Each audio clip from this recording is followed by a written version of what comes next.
Le monde d'après 1991 change de nature. Il devient plus complexe car la bipolarisation issue de la guerre froide fait place au multilatéralisme. Essayons de comprendre ses principales caractéristiques. D'abord, l'hyperpuissance américaine. Ensuite, l'émergence d'un monde multipolaire instable. Vous devez pouvoir expliquer les conséquences de la disparition de l'URSS en 1991, présenter les principales crises régionales dans le monde et mettre en valeur le rôle de l'ONU. La guerre froide s'achève avec la disparition de l'URSS en 1991. L'échec du coup d'État contre Mikhaïl Gorbatchev conduit à sa retraite et à la prise de pouvoir par Boris Eltsine, qui devient président de la Russie. Un nouvel ordre mondial naît alors, les États-Unis sont les grands victorieux de la guerre froide et deviennent la seule surpuissance mondiale. Le monde est toutefois toujours instable. Entre 1992 et 1999, la Yougoslavie est le théâtre d'une guerre civile qui aboutit à la création de la Croatie, la Serbie et de la Bosnie-Herzégovine. En Afrique, le monde assiste de façon impuissante au génocide rwandais, où les Tutsis sont massacrés par les Hutus en 1994. Au Moyen-Orient, le conflit israélo-palestinien n'est pas achevé. Les accords d'Oslo, signés en 1993, améliorent la situation avec notamment la création progressive de l'autorité nationale palestinienne. Mais le Hamas, mouvement de résistance islamique, principalement actif sur le territoire de la bande de Gaza, veut toujours la destruction d'Israël. La priorité est le maintien de la paix dans les foyers de conflit. L'ONU dispose d'une armée, les casques bleus, mais leurs moyens sont limités. De plus, la nécessité de l'unanimité du Conseil de sécurité paralyse souvent l'ONU.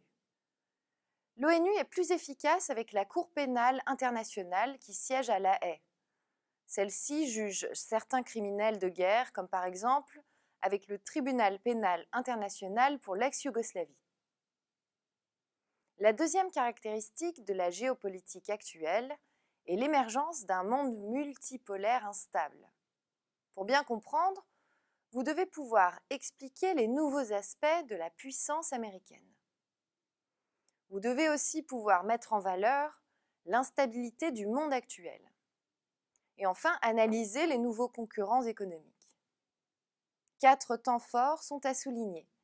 La guerre du Golfe, qui oppose l'Irak de Saddam Hussein à une coalition de 34 États soutenus par l'ONU.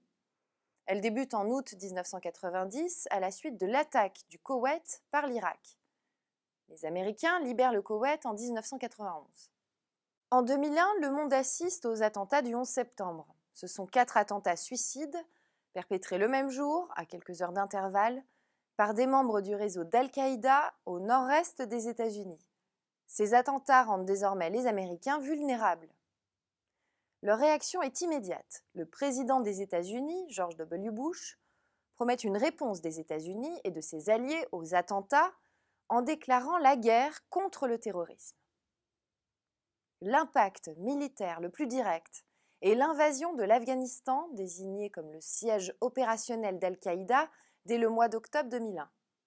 Quelques mois plus tard, les forces armées occidentales renversent le régime des talibans, des extrémistes religieux musulmans.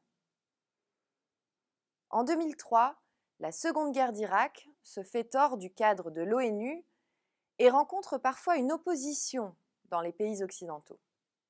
Elle aboutit à la mort du dictateur irakien Saddam Hussein. L'instabilité se manifeste par la mise en place d'un terrorisme international. Celui-ci, incarné par Al-Qaïda, représente une menace réelle et complexe.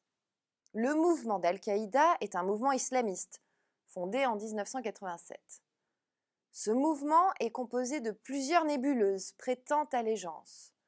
L'objectif est d'imposer la loi islamique par la force. Les attentats du 11 septembre représentent l'exemple le plus manifeste du terrorisme international. Au matin du 11 septembre 2001, 19 terroristes détournent 4 avions de ligne. 2 avions sont projetés sur les tours du World Trade Center de New York et un 3e sur le Pentagone à Washington, D.C. Le 4e avion, volant en direction de Washington, s'écrase en rase campagne après que les passagers et membres d'équipage aient essayé d'en reprendre le contrôle. En 2011, la mort du chef spirituel d'Al-Qaïda, Oussama Ben Laden, conduit à une régionalisation accrue du réseau. Prenons l'exemple d'Al-Qaïda au Maghreb islamique, l'AQMI, en guerre contre la France au Mali depuis 2012. La menace est toujours importante et des attentats islamistes ont lieu régulièrement partout dans le monde. Les États-Unis doivent désormais tenir compte de la concurrence de nouveaux adversaires sur le plan économique. La Chine et l'Inde sont des États-continents très peuplés. Le Brésil est en plein décollage économique et l'Union européenne est performante au niveau commercial.